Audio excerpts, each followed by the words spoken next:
So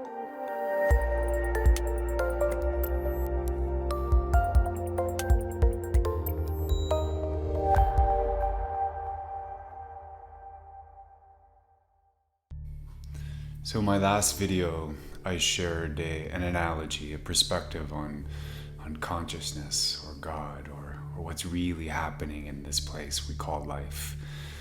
Today I wanted to share a little bit of a different perspective, very similar but different in a unique way that can maybe help you feel into what we've been going through and maybe shine some light on what's to come.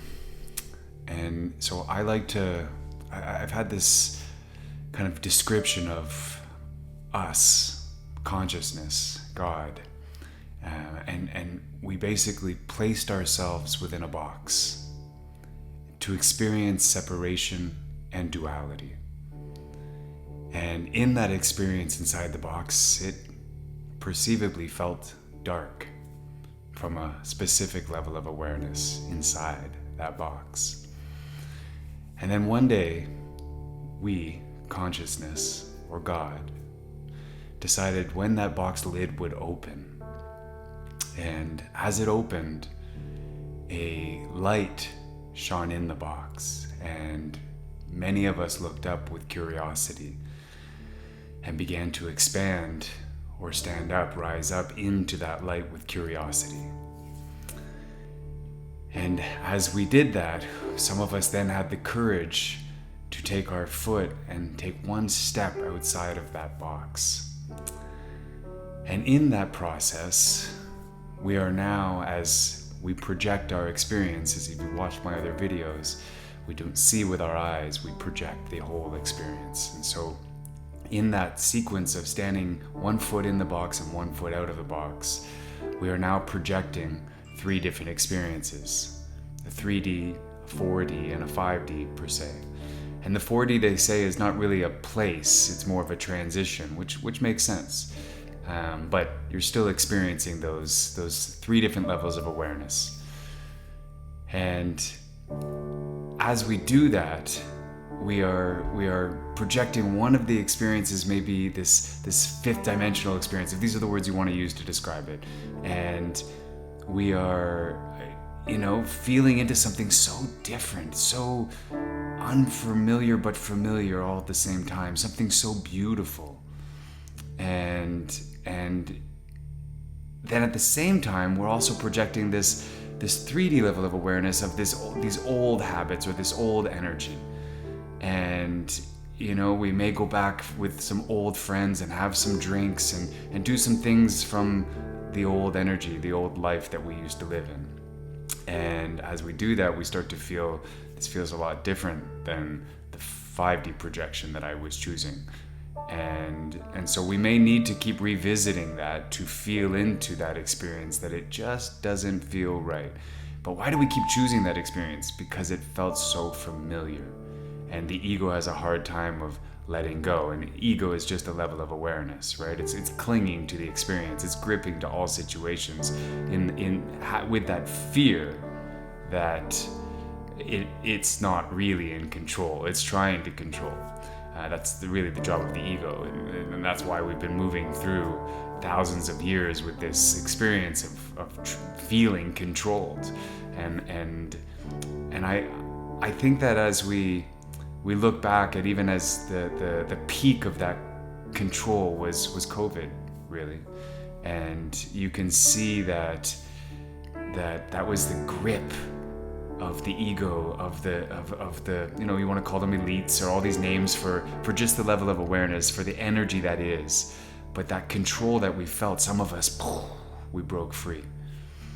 And so now, as we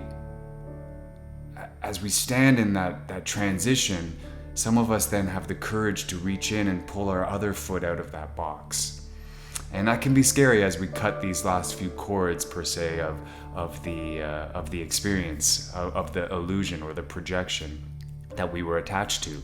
The job, the lover, the money, the house, the whatever it was that you had become attached to, the family.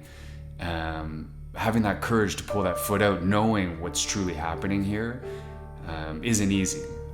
But as we do that, we now stand on our own 2 feet outside of the box. And I like to say that when we look down, there's these beautiful golden shoes. And on the side of it is embroidered the great creator.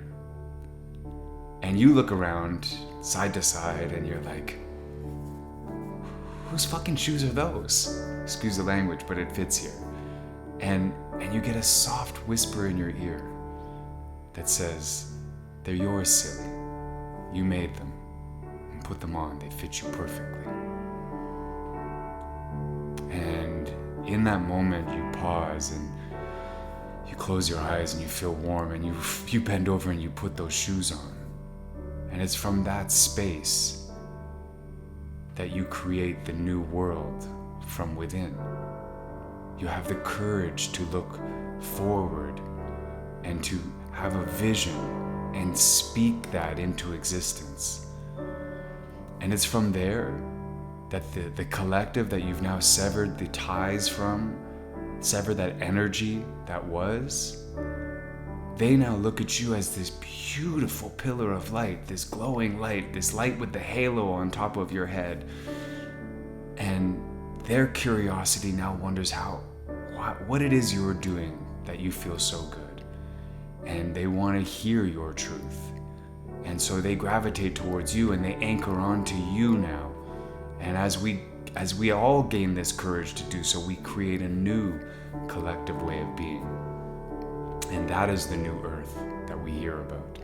It's having the courage to envision and to know that you truly are the great creator. It's having the courage to speak that truth, no matter what is being presented to you. And truly, I've spoken about this before in regards to the Knights Templar and what Yeshua was doing in regards to be prepared to die for your truth. And so what I really envision over the next year is that many of us, after having the courage to have this vision and speak that truth, yes, people will be able to feel into that and be able to start making different choices while they're here as well. But the most important thing is if we remember that this is a journey to self-realization, there's a reason why we need to find the courage to speak that truth and be prepared to die for that truth, because in that act of speaking that truth, you ground into that truth. You start to embody that truth. So conceptually, we can have an understanding of oneness. Conceptually, we can have an understanding that we are the great creator. But to embody that is a much different process, is a much different place of being, and it takes time to get there. And so we need to learn to embody it while we transition to that place. And we do so by speaking our truth and allowing not only the other aspects of self, essentially, to feel into that, but for ourself. Again, that word selfish has been demonized over time, but the journey is to self-realization. And it must be thought about in a different way. Because we not only have to learn to know thyself, but it's the process of loving thyself. It's so important. There's so many details. I've been on this journey for a while now, and you keep thinking you've done a lot of work, but the more you become aware, the more you become aware of the little details in yourself that you do not love. And it's really important to become aware of that and to start shifting as much as you can to correct those. And even correction is an interesting word, right? Because it's not like there was something being done that was wrong, but it was like a part of the process that we needed to feel into, so that now we can feel into this next process. I like to describe, if consciousness was just this energy, which it is, and there's some people that speak about this first energy that was created from the first thought, which was called Sophia, which just means wisdom. And that thought then birthed the next thought, which was the universe, but birthed God through itself, and they called that Sanat Kumara. Again, all of these words are just words to describe the story, because both energies were just androgynous. And so the first Sophia character, this divine feminine, that was truly the what we worshipped in Lemuria as the goddess, as the matriarchy. And if that's what we were understanding, that's the story we told from a certain level of awareness.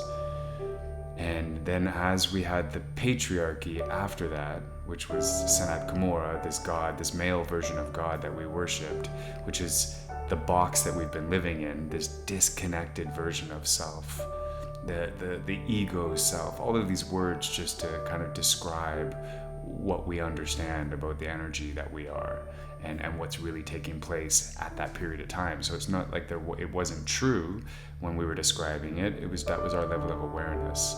But now, as we're expanding to a greater understanding, a more expansive awareness of this truth, we can see that it was just a needed process to take us to union, which is just the understanding of that one blue-white light that runs in everything, that is everything, the body, the mind, the soul, the dog, the flower, everything. There's nothing outside of it. And we needed to go through this experience of living in the box.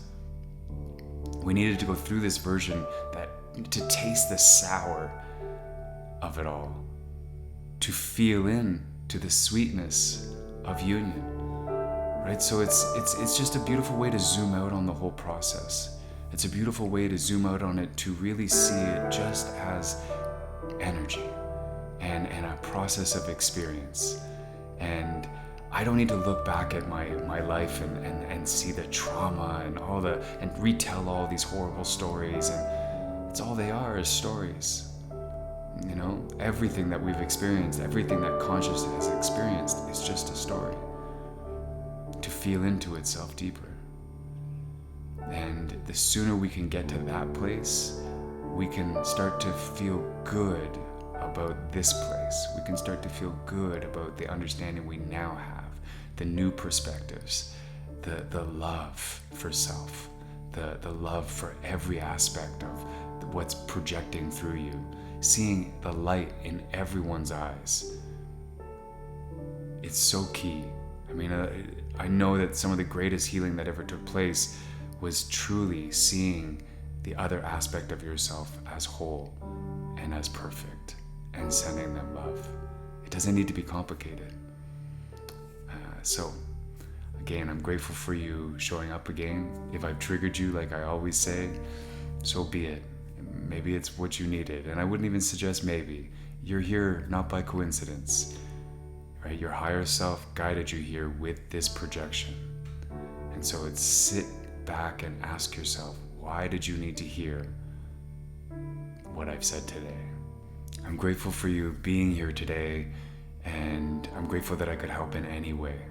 If you don't follow me on Instagram, follow me over there. I will be starting up a TikTok very soon.